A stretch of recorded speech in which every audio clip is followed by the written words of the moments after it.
Welcome back to Packs and Picks. I'm here with our third sealed pool for March of the Machine. Like last time, before the video, I sorted through the cards opened over the last week and built a deck. So let's take a look at what I ended up with. As usual, we'll take a look at the rares, some of which did make it into the deck this time. So Deeproot Wayfinder, that is one of the rares that didn't make the cut. Really good card, but I didn't end up with green in this pool for this sealed deck. We got Zimone and Dina.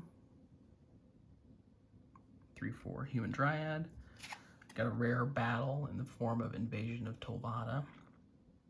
Flips into the Broken Sky, the back. And then Onofenza Kentree Spirit.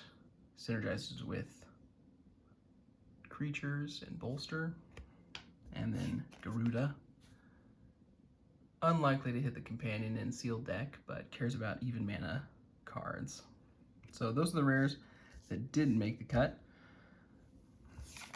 And this time I wanted to take a look at the multicolored cards in the pool because we had kind of a good smattering of multicolored cards that really pulled us in a lot of different directions.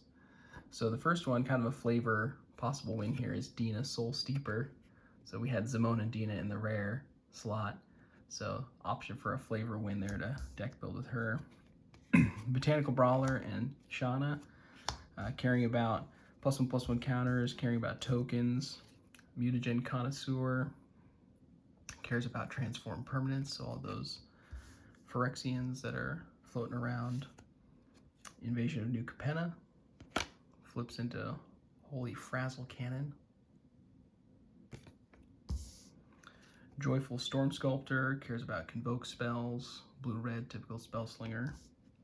Rev, cares about equipped creatures.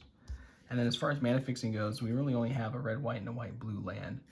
So one thing that I noticed in this was not a lot of, we got a good smattering of colors as our dual colored cards, but everything's trying to do something a little bit different. So I found in this pool getting pulled in a couple different directions. But what they ultimately settled on was a red-black deck that I will show you now.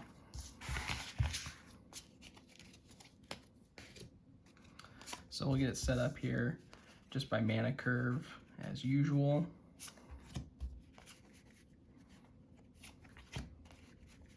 And one of the first things you'll notice is the mana curve for this deck is pretty high. And that is one thing that I do think is going to be a little bit of a detriment to us in the gameplay side of things.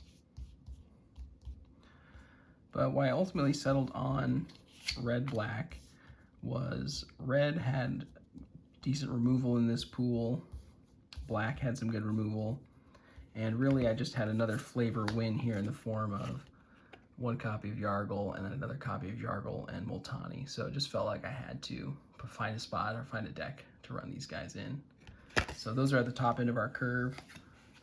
Also with Rankle and Torbran.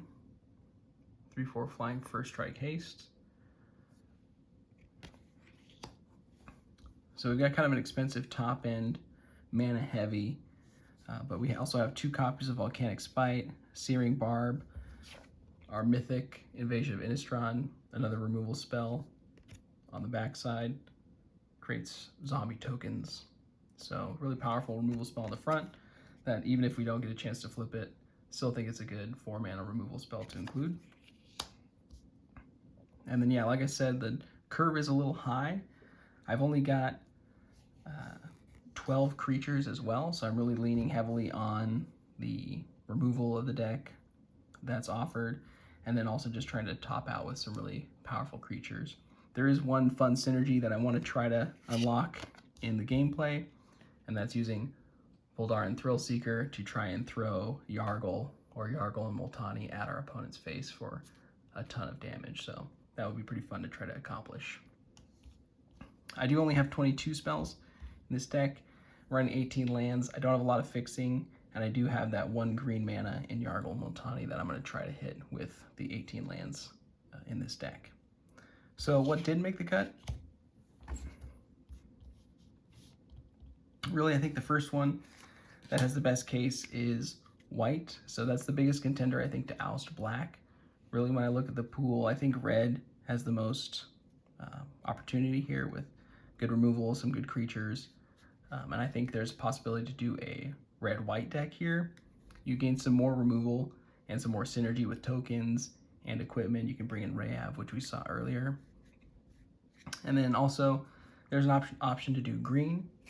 You get some more flavor with like a green-black deck with Dina. But really, the options for green and blue weren't that exciting in this pool. And really, blue still is really shallow. If we look at our blue cards, we only had about 2, 4, 6, 8, 10, 12, 13 blue cards in our pool, and just nothing really exciting yet out of the blue cards in this set, really. So that's the deck that we ended up with. Thank you so much for watching.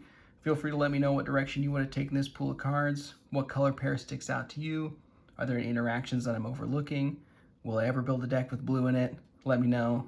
And stay tuned because we'll be playing this deck against others we've built out of March and Machine. See you next time.